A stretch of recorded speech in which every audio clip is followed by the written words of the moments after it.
오늘 이 본문의 말씀은 에베소서 전체의 중심 사상이라고 할 수 있는 말씀입니다.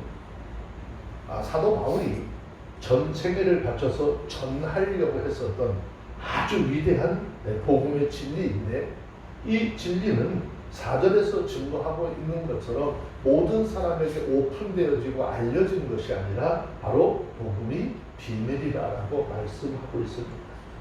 그런데 이 복음의 비밀이 누구를 위한 것인지, 그 비밀이 깊은 뜻이 무엇인지 함께 살펴보시고 은혜를 받고 하나님의 뜻을 쫓아 살고자 하는 저와 여러분들이 다 되어주시기를 주의 이름으로 축원합니다. 자, 에베소서 3장 1절의 말씀 한 절만 함께 읽습니다. 읽도록 합니다. 시작. 이러므로 그리스도 예수의 일로 너희 이방을 위하여 갇힌 자 된 나 바울은, 자 1절에서 복음을 위해서 지금 자신이 받고 있는 그 고난에 대한 이야기를 먼저 하고 있습니다. 사도 바울은 예수 그리스도를 위해서 받는 고난을 기쁨으로 여겼습니다. 그 이유는 예수 그리스도를 위한 고난이 없이는 또한 영광도 없다는 사실을 알았기 때문인 것이죠. 성경을 통해서 사도 바울의 삶을 돌아보면 복음을 전하는 일이라고 한다면 생명까지도 아끼지 않았던 사실을 볼 수 있어요. 이 에베소서를 쓸 때에도 사도 바울은 옥에 갇혀있는 상태였습니다. 그런데 사도 바울은 왜 복음을 전하면서 옥에 갇히는 이 생활까지도 마다하지 않았을까? 이유는 두 가지로 생각을 해볼 수 있겠죠. 첫째는 예수 그리스도 안에 있는 생명의 면류관을 바라보았기 때문이라는 것입니다. 둘째는 바울은 사도들 중에서 많은 계시를 받은 사람으로서 바울은 예수 그리스도의 계시의 전달자로 쓰임을 받았기 때문이다라는 것이죠. 사도 바울은 그리스도의 계시로 복음의 모든 비밀을 깨달았다라는 것이죠. 자, 그런데 여기서 우리가 아주 중요한 것 한 가지를 깨달아야 하는데, 하나님의 계시에 대한 이야기, 하나님에 대한 계시의 이야기. 하나님의 계시는요 두 가지 측면이 있습니다. 그 중에 하나는 복음의 비밀을 나타내는 사도적 계시가 있습니다. 조금 어려운 용어일 수도 있지만 그냥 들어두시면 에베소서 강의를 쭉 들으시면서 굉장히 큰 도움이 될 겁니다. 이와 같은 계시는 계시의 전달자를 선지자나 또는 사도들로 한정시켰다는 것이죠. 그래서 이 사실을 알게 하시려고 하나님께서 그들에게 성령을 보내주셨다는 것입니다. 하지만 이 계시는 사도 시대에 이르러서 완성이 되었고, 그 후로는 이와 같은 계시는 아무에게도 주신 일이 없다라는 것입니다. 그래서 서두에 말씀드린 것처럼 내가 오늘날 하나님으로부터 하나님이 내게 이렇게 말씀하시고 가서 전하라고 했다라고 하는 것은 전부 다 이단적인 사상이라는 것입니다. 그리고 이 계시가 오늘날 우리에게 성경으로 주어졌다라고 하는 것입니다. 또 다른 한 가지, 기도하는 사람이나 어느 특정한 사람에게 하나님의 뜻이나 지시를 전달할 경우도 있기는 있습니다. 그러나 이와 같은 일을 성경이 다루고 있는 계시와 같은 권위의 계시가 결코 아니라는 것입니다.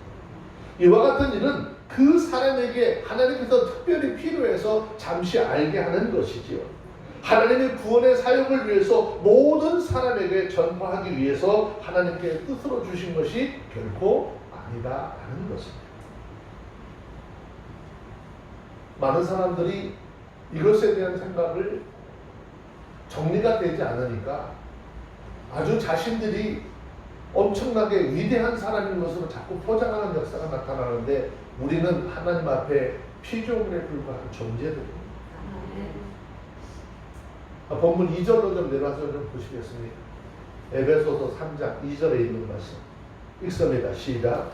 너희를 위하여 내주신 하나님의 그 은혜의 능력을 너희가 들었을 터이라. 너희를 위하여 내게 주신 하나님의 은혜의 경륜을 너희가 들었을 터이라 그랬습니다. 이 말씀은 하나님에 대한 바울의 큰 감사와 또 거기에 대한 마음이 듬뿍 묻어나는 그런 말씀이죠.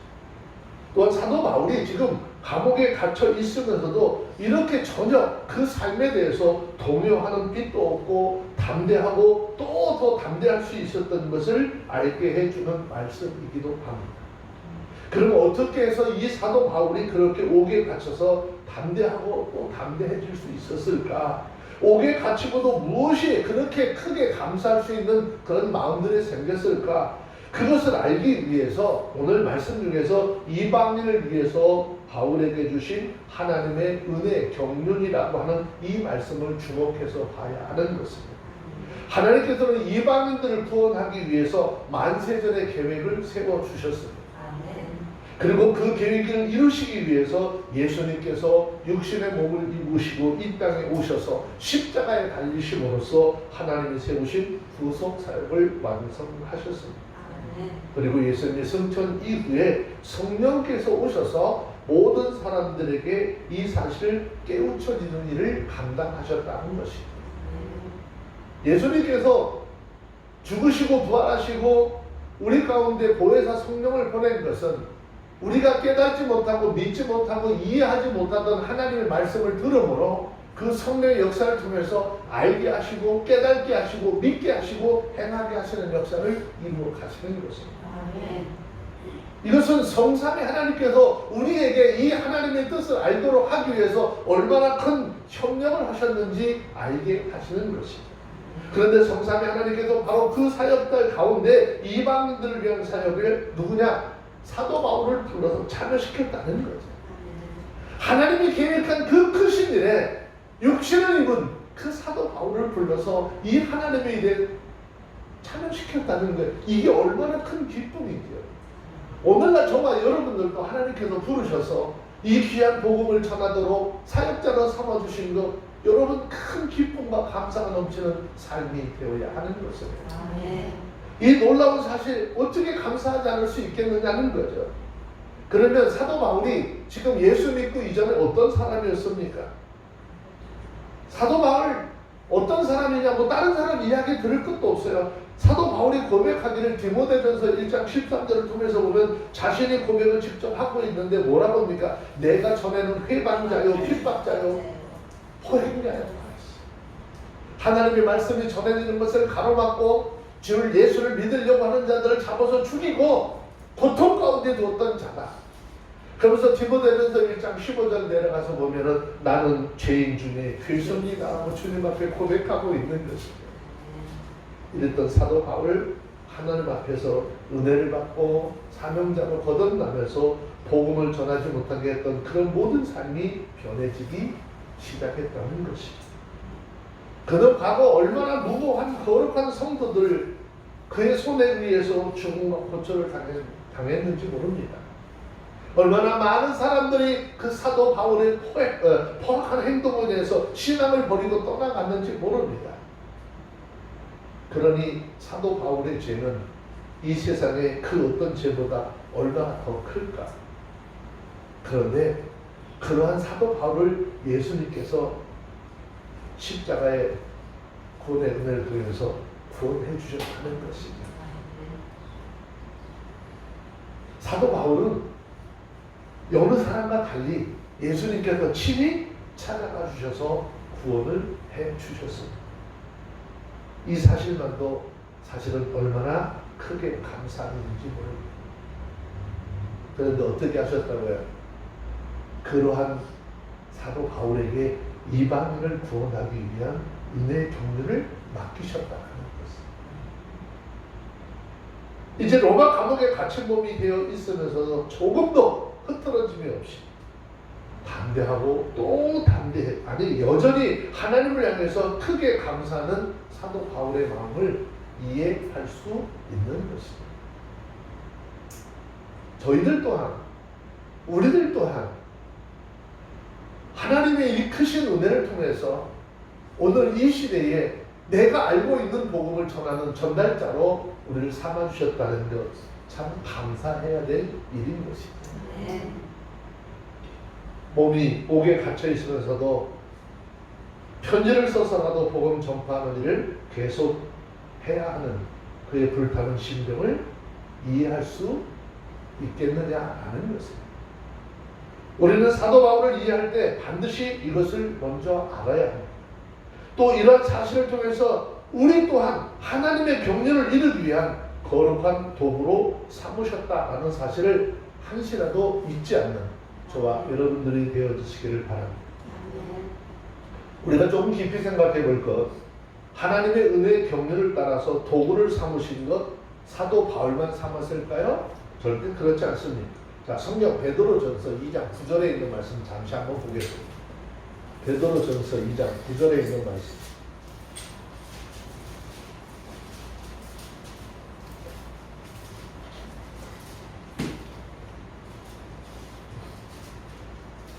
찾으셨으면 우리 다 같이 한번 읽도록 하겠습니다. 오직 너희는 택하신 족속이요 왕같은 제사장들이요 거룩한 나라요 그의 소유된 백성이니 이는 너희를 어두운 데서 불러내어 그 기이한 빛에 들어가게 하신 자의 아름다운 법을 선전하게 하여 하시니라. 예수 믿고 은혜를 주신 것, 우리가 잘나고 내가 얼마나 대단한 사람이라는 것 자랑하려고 하는 것이 아니라 사도 바울과 같이 썩어서 영원한 사망 가운데서 벗어나지 못할 그러한 존재들을 주님의 십자가의 은혜를 통해서 구원하시고 우리를 구원하신 그 하나님의 은혜를 선전하고 전하는 그 사역을 감당하도록 하기 위해서 저와 여러분들을 부르셨다는 것입니다. 여러분, 하나님 앞에서 우리 자랑할 것 아무것도 없는 것이에요. 오직 주님의 은혜를 자랑하고 우리에게 구원의 은혜를 베푸신 그 하나님의 거룩하신 능력을 선포할 수 있어야 하는 것입니다. 하나님은 우리의 모든 그리스도인들을 통해서 하나님의 은혜의 경륜을 이루시고 또 그 계획을 가지고 있다는 것이죠. 하나님께서 바로 우리 모두를 통해서 하나님이 세우신 그 은혜의 경륜이 성취되기를 원하시는 것입니다. 하나님이 저와 여러분들을 부르시고 구원하신 것, 저와 여러분들을 하나님의 은혜로운 경륜을 따라 복음을 전하는 도구로 삼으시기 위한 것입니다. 우리는 이 사실을 분명히 인식하고 있어야 하는 것입니다. 분명한 소명의식을 가지고 있어야 하는 것입니다. 그럴 때 어떤 고난과 역경이 찾아와도 어떻게 못 견딜 거 없다는 것이죠. 아무리 큰 고난과 시련이 오고 또 억울한 일이 닥쳐온다 할지라도 분통을 터뜨리거나 누구를 원망하면서 나를 치는 일이 없다는 것이죠. 왜? 그것 또한 하나님께서 나를 다듬고 나를 통해서 하신 일이 있으시기 때문이라는 것을 안다면 우리는 모든 것을 넉넉히 이겨나갈 수 있다는 것입니다. 여러분, 성경을 통해서 요셉이라고 하는 사람을 한번 좀 살펴보시고 생각해 봤으면 좋겠습니다. 세상에 요셉처럼 억울하고 또 원망스러운 일이 많았던 사람이 있었을까요? 그 고통도 그 원망할 만한 일들이 잠시 잠깐 있었던 게 아니에요. 아주 오랫동안 경험한 사람이지. 하지만 그는 그 누구를 원망하지 않았어요. 누구를 불평했느냐? 불평하지 않았습니다. 성경을 아무리 찾아봐도 요셉이 사람을 향해서라든지 내지는 하나님을 향해서 원망했다라고 하는 기록은 찾아볼 수가 없더라고요. 그는 자기가 닥쳐있는 그 고난 속에서 더욱 하나님을 경외했고 그로 말미암아 결국에 선민의 조상인 야곱의 가족을 비롯하여 수많은 생명을 구하는 일에 도구가 되었다는 것을 또 심히 존귀한 자로 하나님 여김을 받도록 은혜도 주시죠. 어떻게 이러한 일이 가능할 수 있었을까라는 것을 이유는 자신이 하나님의 은혜의 경륜을 이룰 도구가 된 줄로 믿었기 때문이다라는 것이죠. 훗날 자신을 팔아넘겼던 형제들과 만나게 되잖아요. 그때 그 형제들에게 우리 같았으면 어떻게 했을까? 자신을 팔아넘긴 형제들이 그 동생을 만날 때 너무 겁에 질려 있었어요. 너무 멋있는 이야기를 하잖아요. 그때 뭐라 그럴까? 자, 창세기 45장 5절 말씀 잠시 한번 보고 갑시다.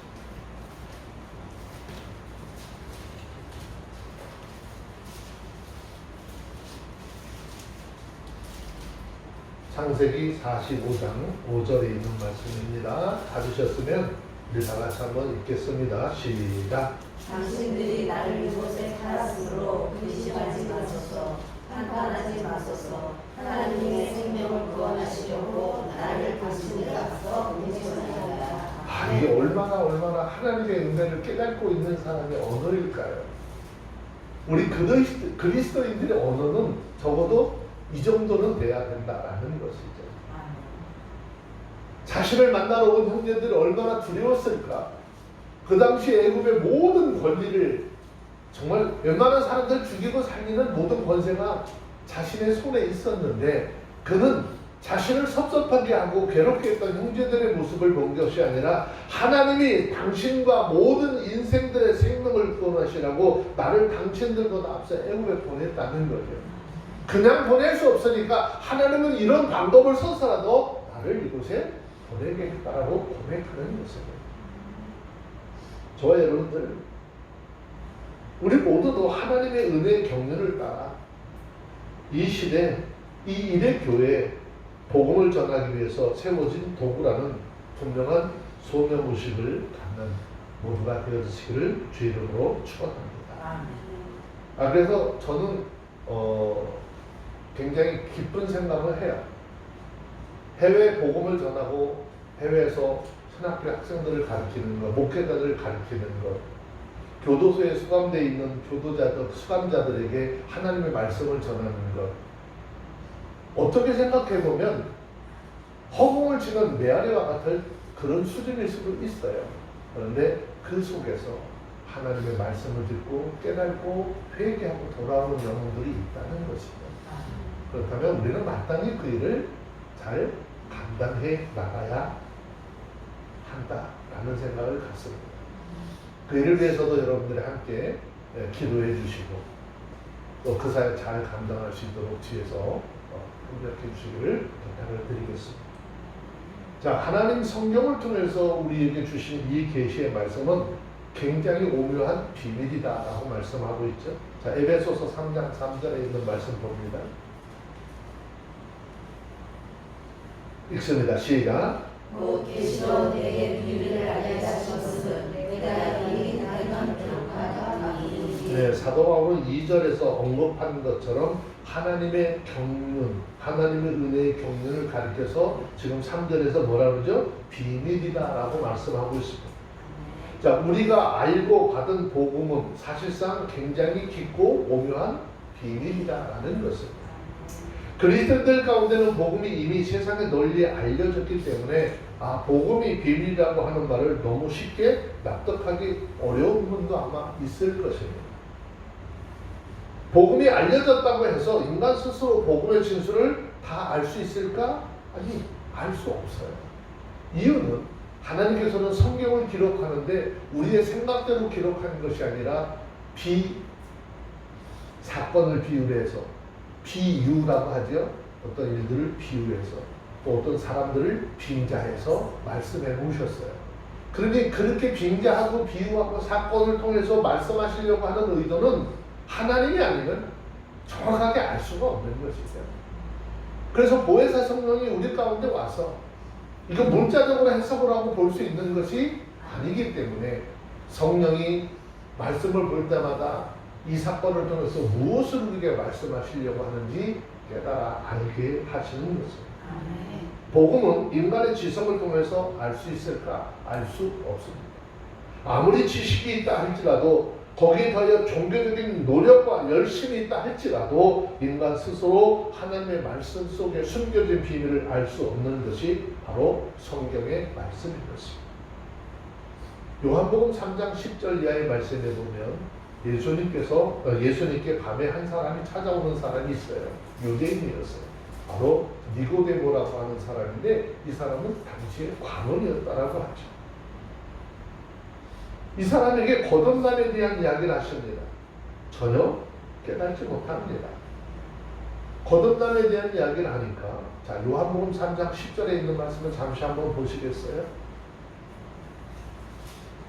예수님께서 거듭남에 대한 이야기를 하니까 아니 내가 다시 이 늙은 나이에 모태 속에 다시 들어갔다 나와야 되느냐라는 이야기를 할 때 예수님께서 뭐라고 말씀하십니까? 자, 한번 봅시다. 요한복음 3장 10절 읽습니다. 시작. 예수께서 가라사대 너는 이스라엘 백성으로서 그러한 일을 알지 못하느냐. 네, 이건 뭘 얘기할까요? 너는 관리잖아. 너는 이스라엘 백성들을 어떻게 신앙적으로 이끄는 사람이잖아. 아무리 예수님께서 말씀을 들려주셔도 니고데모라고 하는 사람이 주님이 말씀하시는 뜻을 제대로 깨닫지 못하고 있었다라고 하는 것을 반영해 주는 것입니다. 반면에 또 예수님께서 성령으로 충만해서 스스로 하신 말씀을 한번 들어보시겠습니까? 자, 마태복음 11장 25절의 말씀입니다. 마태복음 11장 25절에 있는 말씀을 함께 볼게요.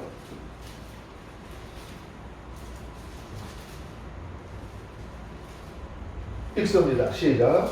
그때 예수께서 대답하여 가라사대 천지의 주이신 아버지여 이것을 지혜롭고 슬기는 자들에게는 숨기시고 어린아이들에게는 나타내심을 감사하나이다. 네, 천지의 주제이신 아버지여 이것을 지혜롭고 슬기 있는 자들에게 숨기시고 어린아이들에게는 나타내심을 감사하나이다.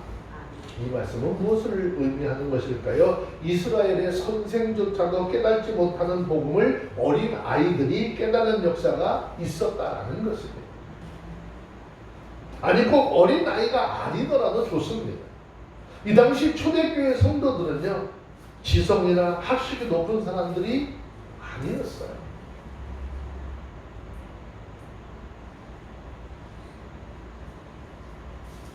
또 예수님의 복음을 전하는 12 제자들의 삶의 현장은 어땠을까요? 사도행전 4장 13절에 보면 학문 없는 범인과 같다라고 했어요.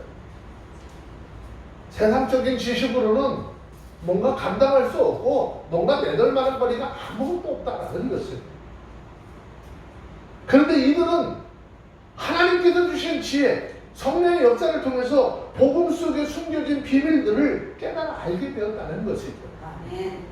무엇을 말할 거냐? 복음을 수말 겉닦이식으로 깨달은 것은 누구나 할 수 있는 일이겠지만 이 복음은 그 안에 진실이 정말 하나님께서 무엇을 우리에게 전달하려고 하시는지 그것을 깨달는다는 것은 오직 하나님의 계시를 통해서만 알 수 있다라고 하는 것을 보여주고 있는 것입니다. 본문에서 사도 바울이 복음을 자신의 그 많은 학문을 통해서 깨달았다고 고백하나요? 아니면 자기가 너무나 많은 기도를 했다고 기도를 해서 깨달았다고 이야기합니까? 그렇지 않습니다. 하나님께서 성령의 계시를 통해서 알게 되었다라고 고백하는 것입니다. 아멘.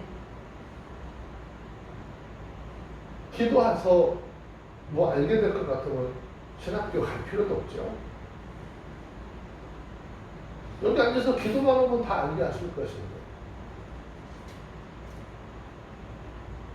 그러다 보니까 여기 와서 몇 년만 훈련받고 교육받으면 성경 다 집어치우고 강단에 쓰기만 하면 성령께서 설교할 거 다 가르쳐줘. 그러니까 거기 몰려들 가죠. 왜?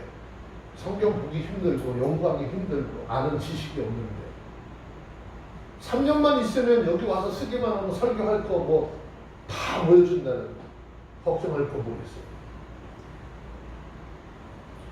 여러분 요 바깥에 돌아다니시다 보면 영성 훈련하니 뭐 이런 거 써놓는 거 거기 여러분 미혹될 것도 없어요. 거기 쫓아가서 마음 풀 것도 없어요. 여러분 아브라함의 경우도 한번 좀 보실까요? 아브라함은요 예수님 오시기 2000년 전의 인물이었어요. 그런데 요한복음 8장 56절을 보세요. 예수님께서 아브라함에 대해서 뭐라고 말씀하고 계시죠? 요한복음 8장 56절 한 번 더 보겠습니다. 2000년 전에 있었던 그 아브라함이 예수님께서 이때 볼 것을, 예수님께서 말씀을 통해서 오실 것을 보고 즐거워하고 기뻐했대요. 한번 보시겠습니다. 요한복음 8장 56절 읽습니다. 시작. 너희 조상 아브라함은 나의 때 볼 것을 즐거워하다가 보고 기뻐하였느니라. 이 말씀의 의미가 뭘까요? 그러면 아브라함도 예수님을 알았고 보았고 믿었고 환영했고 기뻐했다라는 것입니다. 그러면 예수님 오시기 2000년 전에 이런 일이 어떻게 가능할 수 있겠느냐라고 하는 것이에요. 인간의 노력으로 될까요? 아니면 인간의 지성이나 지능으로 될까요? 아니, 오직 하나님의 계시로만 되어지는 것입니다. 이런 사실은 모든 사람들에게 동일한 것입니다. 오직 하나님의 계시로만 알 수 있고 깨달을 수 있고 기뻐할 수 있는 그것이 바로 복음의 진수인 것입니다. 그러므로 복음에 대한 진실을 너무 쉽게 생각하지 않기를 주의 이름으로 축원합니다. 하나님의 말씀 너무 간단하게 생각하지 말아야 돼요. 하나님의 말씀은 비사, 비유, 빙자를 통해서 말씀하시기 때문에 마치 신비의 깊이 쌓여 있는 것과 같습니다. 그래서 아무나 깨달을 수 있는 것이 아니라는 것이죠. 자, 마태복음 11장 27절 한번 좀 보실까요? 예수님을 아무나 잘 알을까요? 지금 우리가 예수를 안다고 하는데 얼마나 알고 있을까요? 신구약을 통해서는 하나님의 계시 예수 그리스도를 계시하고 있어요. 성경을 모르면 예수 모르는 것이죠. 자, 마태복음 11장 27절 시작. 내 아버지께서 모든 것을 내게 주셨으니 아버지 외에는 아들을 아는 자가 없고 아들과 또 아들의 소원대로 계시를 받은 자 외에는 아버지를 아는 자가 없느니라. 내가 알고 싶어서 알 수 있는 것 아니에요. 오직 하나님께서 알게 하시고 하나님께서 보게 하시고 우리가 알고 믿고 받아들일 수 있도록 은혜를 주어야 하는 것입니다. 그래서 요한계시록 넘어가면 7교회에 보내는 그 서신에서 보면은 모든 교회들에게 하는 말씀이 있잖아요. 귀 있는 자들은 성령이 교회들에게 하는 말씀을 들을지어다 그랬어요. 우리 교회된 우리가 성령을 통해서 우리가 우리 귀에 들려지는 그 하나님의 말씀을 들을 수 있어야 된다는 거죠. 예수님께서도 친히 말씀하시죠. 내가 이르는 말이 영이요 생명이요. 영이요 생명이신 이 말씀을 아무나 들을 수 있는 것이 아니죠. 예수님 말씀하시잖아요. 주님이 아무리 말씀을 해도 듣지 못해요. 내 양이 아니니까 주님의 말씀 듣지 못하고 주님의 음성을 들려질 때 오히려 도망가는 역사가 일어난다는 것이잖아요.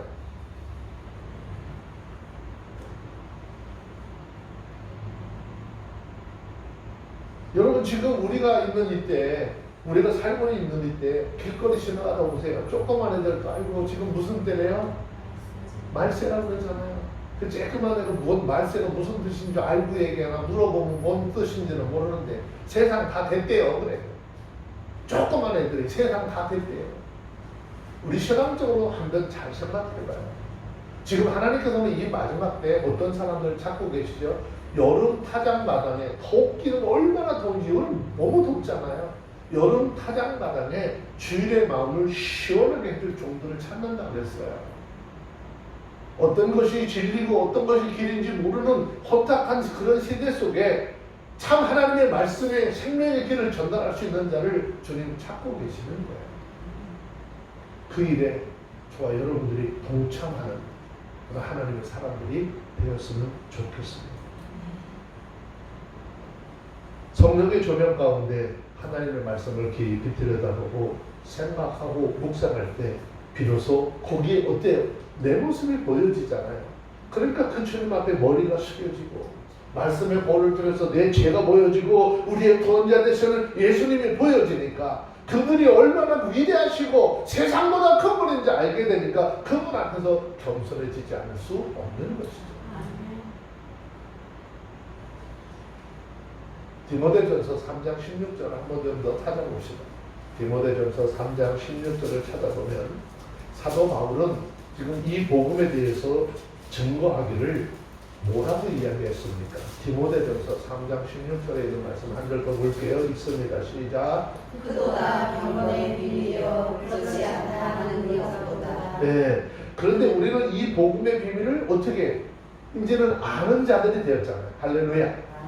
그 이유는 하나님의 계시가 성령의 조명하심이 우리 가운데 임했기 때문인 것이고 또 이 강단을 통해서 하나님의 말씀을, 하나님의 마음을 전달하기 때문에 그 하나님의 말씀을 전달하여 듣는 자마다 어떻게 믿고 깨달아지는 역사가 있게 되는 것입니다. 여러분, 하나님의 말씀을 듣는데 믿어지고 깨달아지는 것, 이거 은혜 중에 은혜인 거예요. 다른 은혜 구할 것 없어요. 성경을 통해서 말씀하시는 하나님의 마음을 깨달아 알게 되고 그분의 마음 뜻, 그 뜻을 알고 그분의 뜻을 쫓아 살고자 하는 이 마음이 정해지면 이거 참 큰 은혜입니다. 왜냐? 이것으로 우리가 구원에 이르렀기 때문인 것이에요. 세상에 참으로 똑똑한 사람들, 지적인 사람들 너무나 많습니다. 그러나 그들 중에는 복음을 듣기는 들어도 보기는 보아도 그것을 깨닫지 못하는 사람들이 너무나 많다라는 것입니다. 그런데 왜 그들이 구원에 이르지 못하고 있습니까? 여기에 비해서 우리는 얼마나 하나님 앞에 큰 은혜를 입었는지 우리의 삶을 좀 돌아볼 수 있어야 합니다. 물론 우리는 복음에 대하면 그것이 쉽게 이해되고 가슴에 와닿기 때문에 그것이 은혜 중에 은혜를 잘 모르거나 망각하기가 쉽다라는 것입니다. 많은 사람들에게 왜 이렇게 쉬운 것을 알지 못해? 왜 저는 아닌 대로 가지? 라고 생각할 수도 있어요. 그런데 우리가 잊지 말아야 될 것 한 가지 있어요. 무슨 능력을 행사하고 기적을 행하고 방언을 말하는 것, 이런 것이 은혜가 아니라 성경 속에 감춰진 비밀을 알게 된 것이 가장 큰 은혜라는 것입니다. 이 사실을 기억하시면서 복음을 듣고 성경을 볼 때마다 그것을 이해할 때마다 깨닫게 하시고 진리로 받아들이게 하시는 하나님의 은혜를 찬송할 수 있는 저와 여러분들이 다 되어주시기를 주의 이름으로 축원합니다. 자, 이제 5절 말씀 맞아드리겠습니다. 읽겠습니다. 시작. 이제 그의 거룩한 사도들과 선지자들에게 성령으로 받은 것으로 같이 다른 세대에서는 사람의 아들들에게 알지하지 않으셨으니. 자, 이 말도 굉장히 중요한 얘기입니다. 이 말은 초대교회 당시 사도들의 가르침이 굉장히 가지고 있는 독특함이 드러나는 말씀입니다. 다른 세대라고 하는 것은 어떤 얘기죠? 구약시대 얘기하는 거예요. 그리고 사람의 아들들에게 알게 하지 않으셨다라고 하는 이 말은요, 하나님께서 구약에는요 계시를 전혀 나타내지 않으셨다, 그런 말이 아니라 신약의 사도들이나 선지자들에게 나타내신 것과 같지 않으셨다는 것, 차이가 있다는 것이. 하나님은 구약시대도 분명히 사람의 아들들에게 하나님의 계시를 나타내 보여주셨습니다. 성경을 살펴보면 하나님은 구약의 여러 선지자들을 통해서 하나님의 계시를 보여주셨어요. 하지만 그 계시는 신약시대의 사도들에게 보이신 것과는 굉장히 큰 차이가 있다는 것이죠. 즉 하나님께서 구약의 선지자에게 나타내신 것은 도근적인 것이고 암시적인 것이고 상징적인 것이었다는 것입니다. 그래서 구약시대 사람들은 복음, 특히 사도 바울이 이 5절에서 말하고 있는 이방인에게 베푸시는 구원에 대해서는 거의 알 수가 없었다라는 것입니다. 그 이유는 구약시대 사람들이 이 하나님의 말씀은 비밀로 남아있었기 때문이죠. 하지만 신약시대의 사도들에게 보이신 계시는 어떻습니까? 암시적일까요? 상징적일까요? 아니, 그렇지 않아요. 실제적이었습니다. 즉 하나님이 신약의 사도들에게 보이신 복음은 아주 정확하게 명확하게 우리 가운데 나타내 보여주셨다는 것입니다. 특히 이방인의 구원이 분명히 드러나도록 만드셨습니다. 결국 이러한 본문을 통해서 사도 바울을 통해서 말씀하시고 하는 것, 바라는 것 무엇일까? 바로 초대교회 사도들의 가르침이나 하나님의 계시는 최절정이고 완성이다라고 하는 것을 보여주고 있습니다. 여러분, 하나님께서 사도들에게 나타내 보여주신 것은 그 이전에 여러 위대한 선지자들에게 보여준 것과는 차원이 다른 것입니다. 하나님은 온 인류에게 보여주시고자 계시의 최고봉을 사도들에게 활짝 열어 보여주셨다는 것입니다. 물론 사도들이 이 사실을 분명히 인식을 하고 있었습니다. 그들이 가장 역점을 두고 한 일이 무엇일까요? 여기 사도행전을 자세히 보셔야 돼요. 사도행전을 자꾸 보면서 사람들이 눈이 시선이 어디로 가죠? 무슨 기적과 능력을 일으킨 거, 방언으로 말하는 여기에 포커스가 자꾸 맞춰지잖아요. 근데 사실 여기에 포커스가 맞춰지면 안 되는 거예요. 사도행전을 통해서 뭘 얘기합니까? 그들은요 하나님의 말씀을 가르치는 사역에 중점을 두었다는 것으로 여러분 기억하셔야 돼요. 아멘. 사도들이 교회에서 나눠주고 이거 안 하잖아요. 이제는 기도하면서 하나님의 말씀을 연구하고 그 하나님의 말씀을 가르치는 것이 어떻게 전무하리라. 교회에서 뭐 부재하고 나눠주고 하는 것, 그래서 집사들 세우게 되는 거잖아요. 자, 사도행전 4장 31절 말씀을 좀 봅시다. 여러분들 찾아와야 되는데 그냥 한 구절만 좀 찾아올게요.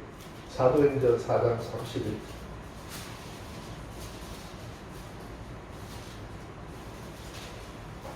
읽습니다. 찾아서는 사도행전 4장 31절 시작.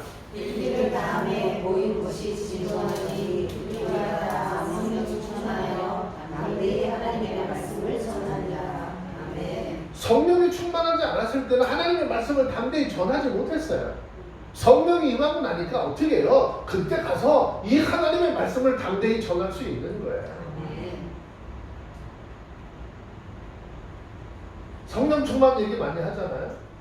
성령 충만하면 나타나는 현상이 뭐라고 그랬어요? 무슨 능력이 같은 거 아니잖아요. 예수님의 제자들이 성령 충만하니까 그 전에 예수를 전하지 못했던 자들이 어떻게 해요? 이제 주의 복음을 담대하게 전하기 시작하는 것이고, 그 복음을 전함으로 어떻게 죽음의 자리까지 이끌려 가더라도 그들을 어떻게 주의 복음 전하는 거예요. 하나님의 말씀을 전하고 예수 그리스도를 증거하는데 목숨 내놓는 거예요. 성령 충만하다라고 하는 것은요, 예수님께서 십자가에서 죽으시면서 얘들아 너희 나와 죽자 그러시거든요. 죽는 건 주님이 죽으시고요, 영광은 내가 받을게요? 아니요. 우리는 예수님이 함께 죽자고 했으니까 복음을 전하면서 예수 전하면서 그 죽음의 자리까지 가야 되는 거예요. 그게 성령 충만한 자가 되는 거예요. 예수님 돌아가시기 전에 어땠어요? 예수님의 제자들 성령 받기 전에 어땠어요? 가야바 법정에서 예수님 버리고 다 도망갔어요. 베드로가 예수님 죽는 자리까지 다 끝까지 갈 겁니다 그랬는데 예수님 3번씩이나 부인하고 마지막에는 저주까지 도망갔던 자들이잖아요. 그러나 그들은 나중에 성령 받고 하나님의 말씀을 전하는데 목숨을 버림을 당한다 할지라도 가는 거예요. 말씀드렸어요. 사도행전 1장 8절에 너희가 성령을 받고, 그죠? 그 권능을 통해서 유대와 사마리아와 땅끝까지 이르러내 증인이 되라. 증인이라고 하는 말이 원어보면 말티스라고 하는 단어로 되어 있다고 했죠. 이 말은요, 보고 듣는 것 전하는 게 아니에요. 내가 복음을 전하고 예수를 전하는데 혹시 내 목숨이 어떻게 해요? 잃는다 할지라도 예수 복음 전하는 거예요. 그래서 스테반 집사가 복음 전하다 죽잖아요. 영광의 하나님의 면류관 스테파노스라는 단어예요. 무엇으로 우리가 영광을 돌릴까 하나님한테 복음 전하는 사역이에요. 그 사역을 저와 여러분들이 잘 감당하기를 바랍니다. 그래서 초대교회 사도들은요, 말씀을 가르치는 일을 최우선적인 사역으로 설정을 하고 온 힘을 기울여서 거기서 전하는 거예요. 과거를 부재하고 중요한 사람들조차도 집사들에게 다 위임하고 목회자들은 하나님의 말씀을 가르치는 일로 매진했어요. 왜 그랬습니까? 그것은 에베소서 2장 20절에서 말씀하고 있는 것처럼 오고 가는 모든 세대의 신앙의 턱을 닦는 일이기 때문에 우리의 신앙의 턱은 하나님의 말씀 위에 세워지는 것입니다. 하나님의 말씀 위에 우리의 신앙이 세워지는 것입니다. 믿음은 그냥 생기는 것이 아니에요. 하나님의 말씀을 들을 때 믿음이 생겨나는 거예요. 세상적인 얘기 아무리 들어도 여러분 교회 20년, 30년, 40년 다녀봐야 신앙, 믿음 생기지 않는 이유가 그런 거예요. 하나님의 말씀을 들으셔야 돼요. 결국 하나님의 말씀을 가르침을 통해서 자기들 외에 이 터를 닦아둘 자가 없고 또한 닦아서는 안 된다라고 하는 것을 알았기 때문이라는 것이죠. 그들이 주님으로 보도받은 과거로부터 모든 계시의 차원에서 보면 계시의 완성 그 자체가 하나님의 말씀에 속에 계시되어 있는. 반면 오고 가는 시대의 차원에서 본다면 더 이상 어떤 계시도 나올 수 없다는 거예요. 성경이 완성된 이 시대는 하나님이 우리에게 따로 말씀하시는 것 없다라는 것이에요. 그러면서 그들은 온 힘을 다해서 모든 힘과 역량을 다해서 이 터를 닦는 일을 한 것이고, 좀 더 엄밀한 의미에서 이것을 알지 못하면 그는 진정한 그리스도인이라고 말할 수 없다라는 것입니다. 왜 그렇습니까? 그 사람은 언제든지 복음에서 벗어날 수 있기 때문이죠. 만약에 온전한 복음에서 벗어난다면 그릇된 가르침에 언제든지 미혹될 수 있다라는 것입니다. 사도 바울이 왜 이것을 에베소 교회 성도들에게 지금 전하고 있습니까? 왜 세상 말씀을 통해서 이끌고 일깨우고 있습니까? 주 안에 있는 신실한 그리스도인들조차도 이 사실을 깜빡 잊어버리고 새로운 것, 희한한 것, 신기한 것에 마음을 뺏길 수 있다라고 하는 것을 알았기 때문이죠. 자, 한번 보세요. 갈라디아서 1장 8절에서 사도 바울은 그래서 이렇게 갈라디아 교회 그가 전하던, 그가 세웠던 모든 교회들에게 이렇게 말씀하고 있는 거예요. 갈라디아서 1장 8절입니다. 찾았으면 한번 보도록 합니다. 시작. 그러나 우리가 화려도 천사라도 우리가 너에게 전한 복음 외에 다른 복음을 전하면 저주를 받을지어다. 그러나 우리가 혹 하늘로부터 온 천사라도 우리가 너희에게 전한 복음 외에 다른 복음을 전하면 저주를 받을지어다. 근데 사도 바울의 그 뒷이야기를 쭉 들어가서 보면, 그런데 너희들이 세상에 거 하나님의 말씀이 아닌 것은, 하나님의 말씀은 받기를 거부하고 세상적으로는 잘도 받아들이는구나 라고 탄식하잖아요. 저와 여러분들은 오늘 이 본문의 말씀을 통해서 좀 깨달으시기를 바랍니다. 여러분, 말씀 안에 새로운 건 없는 거예요. 하나님이 이미 다 말씀을 통해서 우리 가운데 다 말씀을, 신비한 건 없습니다. 모든 것 사도들이 성경을 통해서 우리에게 전해준 이 복음 안에 다 있습니다.